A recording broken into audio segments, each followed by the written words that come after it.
How to turn off Meta AI on Facebook Messenger. Open the Messenger application.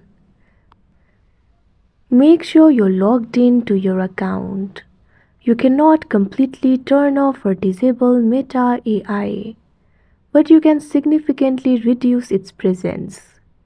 Tap on the Meta AI icon that you can see on the screen.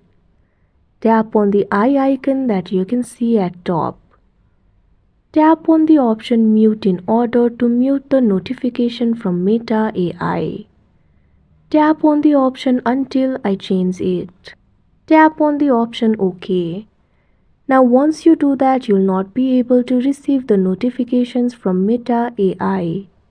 Tap on the three dots that you can see at top right corner of your screen.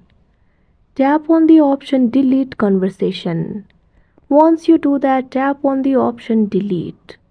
Now the presence of Meta AI in the Facebook Messenger will significantly reduce. Like this, you can turn off Meta AI in Facebook Messenger. That's it for this video. Thank you for watching.